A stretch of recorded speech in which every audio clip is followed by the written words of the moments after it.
ఓం సాయిరామ్. సమర్థ సద్గురు సాయినాథ్ మహారాజ్ కి జై. సాయి భక్తులందరికీ నమస్కారం అండి. మన బాబా గారి దయ వల్ల మనందరం బాగుండాలి, సంతోషంగా ఉండాలి అని చెప్పి మనస్ఫూర్తిగా కోరుకుంటూ ఈ రోజుటి వీడియో స్టార్ట్ చేస్తున్నాను ఫ్రెండ్స్.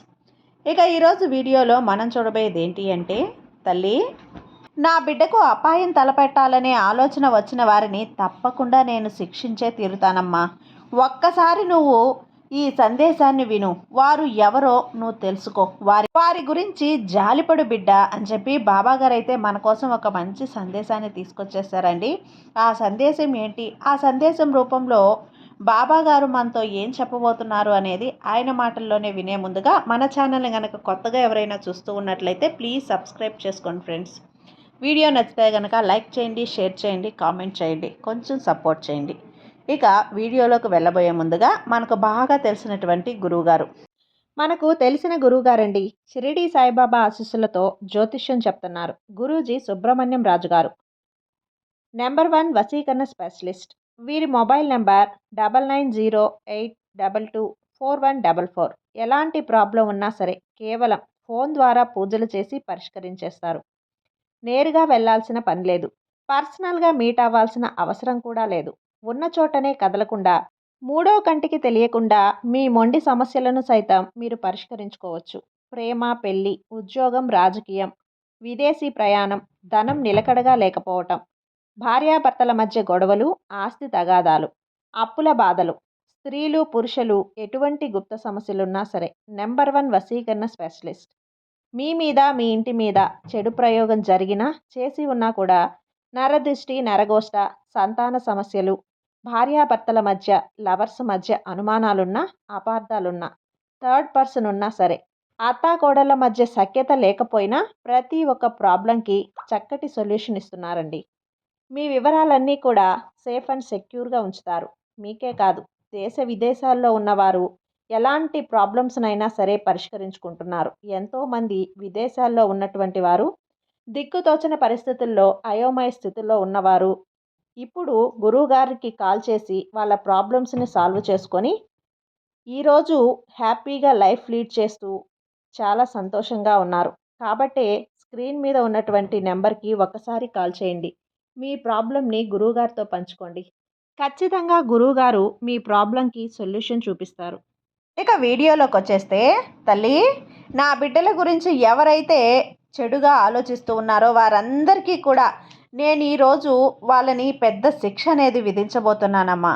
నా బిడ్డలు ఊరుకున్నా సరే నేను మాత్రం ఊరుకునేదే లేదు. ఎందుకంటే ఎంతో జాగ్రత్తగా కాపాడుకున్నటువంటి నా బిడ్డలను ఎవ్వరికీ కూడా హాని తలపెట్టనటువంటి నా బిడ్డల జోలికి వస్తే నేను ఊరుకునేదే లేదు. వారికి అపాయం తలపెట్టాలని ఆలోచన వస్తే వారికి నేను తప్పకుండా శిక్షను విధిస్తాను.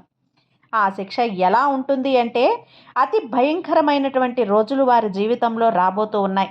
రాయిలాంటి గుండె ఉన్నవారు కూడా వీరి కష్టాలు చూస్తే అయ్యో అంటారు. అటువంటి స్థితికి వారిని తీసుకొస్తాను. ఆ కష్టాలు తప్పకుండా వారికి తెలియజేసేలా నేను చేస్తానమ్మా. ఎవ్వరిని కష్టపెట్టినా సరే నేను ఒప్పుకునేదే లేదు. మంచి వాళ్ళకి ఎవ్వరికి కష్టం వచ్చినా, నా భక్తులైనటువంటి నా బిడ్డలకి ఎటువంటి కష్టం వచ్చినా సరే వారిని తప్పకుండా శిక్షించే తీరుతాను. తప్పకుండా వాళ్ళకి శిక్ష విధిస్తాను బిడ్డ. ఎందుకంటే పక్కవారికి ఏ హాని చేయకుండా వారి పని ఏదో వారు చేసుకుంటూ వెళ్తూ ఉన్నా సరే వారికి మనశ్శాంతి అనేది లేకుండా చేస్తూ ఉన్నారంటే వారి మనసు ఎలాంటిది, ఎంత కఠినాత్ములై ఉంటారు, ఎంత క్రూరంగా ఉండి ఉంటారు వాళ్ళు.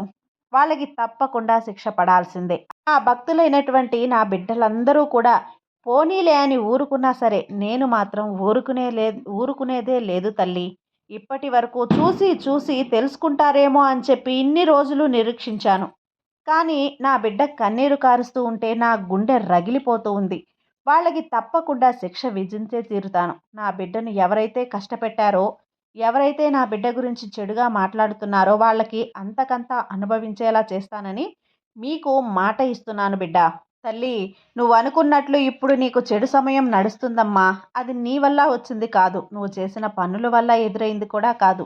నీకు కావలసిన వారే, నీకు ఇష్టమైన వారే నీ చేత కన్నీరు పెట్టిస్తూ ఉన్నారు.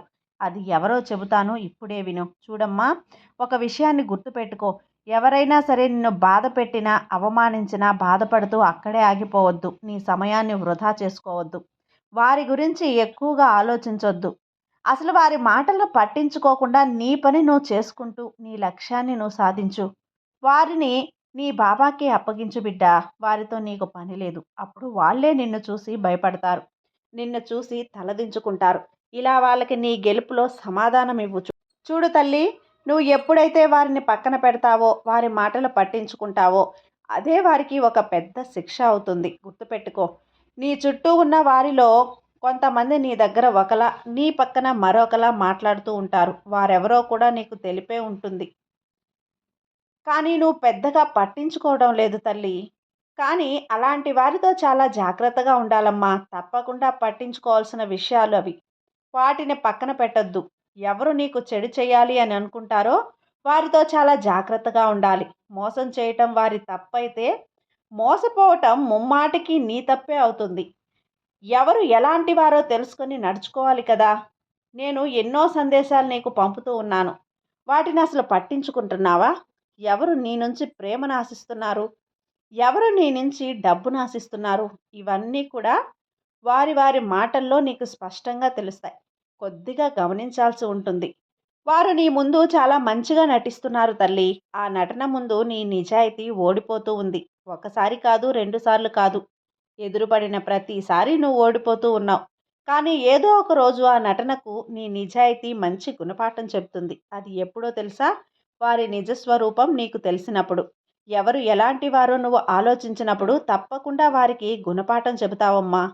ఎవరు ఏంటి అనేది అప్పుడు నీకు తెలుస్తుంది. ఎవరు ఎన్ని వేషాలు వేసినా సరే కాలం వారి వారి నిజస్వరూపాలను ఏదో ఒక రోజు బయటపడేస్తుంది బిడ్డ. నువ్వు కాస్త ఓపికగా ఉండు. నీకు తోడుగా ఎప్పుడు నేనుంటాను. నీకు దూరమైనవన్నీ దగ్గరయ్యేలా నేను చేస్తాను.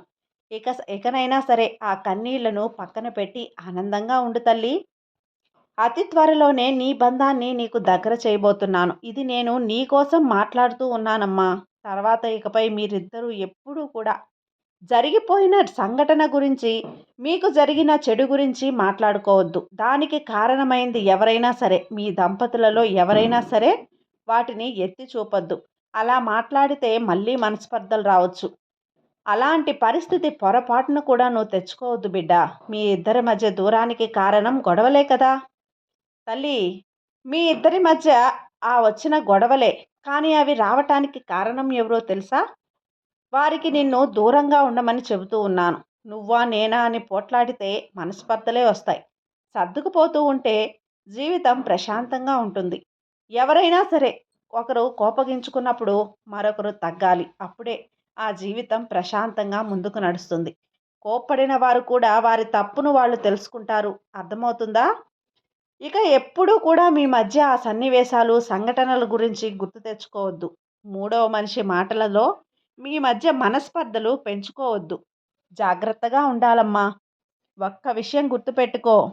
మీకేదైనా సమస్య వస్తే చివరి వరకు నిలబడేది నీ బంధమే అవుతుంది. అంతేకాని మూడో వ్యక్తి రారు. ఈ విషయాన్ని నువ్వు ఎప్పుడు గ్రహిస్తావో అప్పుడు మీ మధ్య ఏ గొడవలు ఉండవు. పొరపాటున ఒక వ్యక్తి కోప్పడినా సర్దుకొని పోతా. నీ బంధంతో ఎలాంటి మనస్పర్ధలు పెంచుకోకు. ఈ విషయాన్ని గ్రహించు తల్లి. ఇకపై ఎప్పుడూ కూడా మీరిద్దరూ జరిగిపోయిన సంఘటన గురించి అస్సలు మాట్లాడుకోవద్దని ఈ తండ్రికి మాట ఇవ్వు. ఎప్పుడూ కూడా గొడవలు పడనని మాట ఇవ్వు. చూడు బిడ్డ, మూడవ వ్యక్తిని ఎట్టి పరిస్థితుల్లో కూడా మీ జీవితంలోకి రానివ్వవద్దు. ఇక అంతా మంచిగా మారిపోతుంది. ఆ ఒక్క వ్యక్తిని నీకు దూరంగా ఉంచు తల్లి. నువ్వు కోరుకుంటున్న ఆనందకరమైన జీవితాన్ని నేనందిస్తాను. గతాన్ని తలుచుకొని బాధపడొద్దు. రాబోయే రోజులను మంచిగా మార్చుకో. నీకు చెడు తలపెట్టే వారిని నాకప్పగించు బిడ్డా. వారి సంగతి నేను చూసుకుంటాను. తల్లి, నేనెవ్వరికీ ఎటువంటి హాని తలపెట్టను. నా మనసులో కూడా అలాంటి ఆలోచన ఉండదు. కానీ మంచివారిని ఎవరైనా సరే ఇబ్బంది పెడతారో అనవసరంగా వాళ్ళ సంతోషాన్ని పోగొట్టి దుఃఖానికి కారణమవుతారు. వాళ్ళని మాత్రం అస్సలు వదిలిపెట్టను. ఇది అక్షర సత్యం. తల్లి, నీ మనసు ఎంత మంచిదో నాకు తెలుసు. నా బిడ్డ ఎంత మనసు కలదాందో నాకు తెలుసు. అలాంటి బిడ్డల కళ్ళల్లో నేను కన్నీరు చూడలేనమ్మా. ఒకవేళ గనక ఆ పరిస్థితే వస్తే నా రక్తం మరిగిపోతుంది. దానికి కారణమైన వాళ్ళు తప్పకుండా శిక్షను అనుభవించి తీరుతారు. కఠినమైన శిక్షను నేను విధిస్తాను. ఇక దేని గురించి ఆలోచించకు. ఇప్పుడు అర్థమవుతుంది కదా! మీ మధ్య గొడవలు రావటానికి ఎవరు కారణమవుతారో వారిని దూరం పెట్టు చాలు. ఈ బాబా మీద నమ్మకం ఉంచు. నీకంతా మంచే జరుగుతుంది. ఈ సాయి నీకు తోడుండగా నీకు భయమెందుకు చెప్పు. సర్వేజన సుఖినో భవంతు. జై సాయిరాం.